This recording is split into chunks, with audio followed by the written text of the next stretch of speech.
Do you think it hurts? Hurts? I could feel Savathun behind my eyes when she reached into my mind. What do you think these hive feel when we reach into theirs? I also find the Scion's methods unsettling, but they can uncover Savathun's plans more efficiently than I ever could. Better to just put them out of their misery.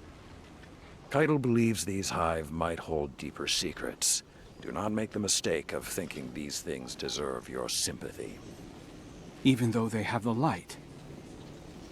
Maybe you were the wrong person to put on this assignment. They may be our enemies, but this feels like a new low for the Vanguard. For Zavala. Watch your mouth. You New Light see Zavala as some toothless diplomat, but you wouldn't believe what he sacrificed to become the man he is. Someone who will make the hard choice, and make sure his people understand why. Then I can't wait to hear the speech about all this. You want a speech?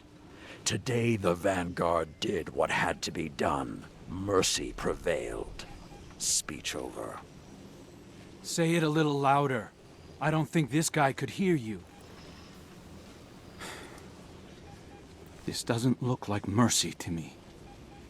Then you're not looking hard enough.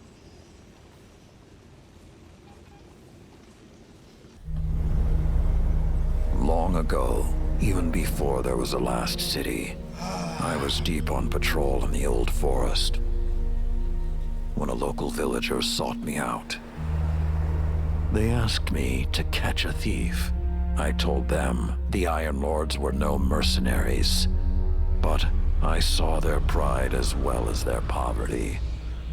When they offered me a loaf of black bread instead of coin, I agreed.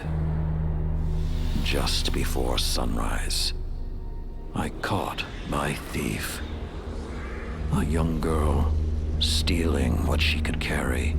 Food when she could find it, coin when she couldn't, weapons to protect what she had taken. There was no fear in her eyes. She said the bandits in the forest ordered her to steal in exchange for protection.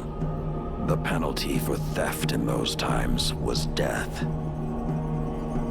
Instead, I pulled the crest from around my neck and pressed it into her hands. I told her the wolves would protect her. In a settlement rich with stolen supplies, I found the bandits and cut them down.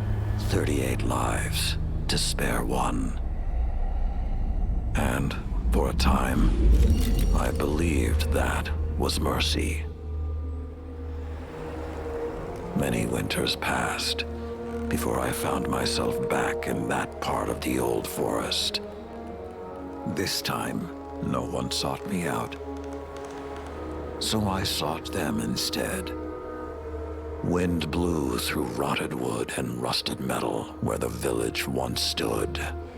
And behind it, graves. Then piled stones, then bare mounds of earth, and then a pit. My blood was high. I tore through the forest, hunting for those responsible. Finally, in a settlement rich with stolen supplies, I found her. A lightless woman, with my crest around her neck. There was no fear in her eyes. She spoke plainly.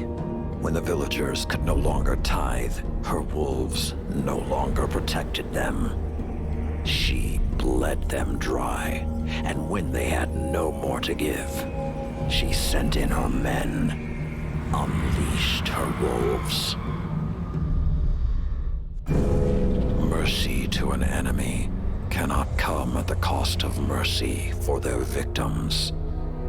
The right path isn't always easy to find.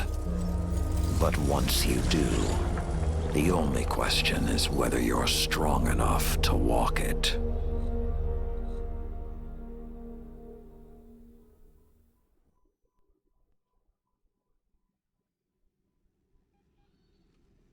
Consider that the next time you feel pity for our enemies.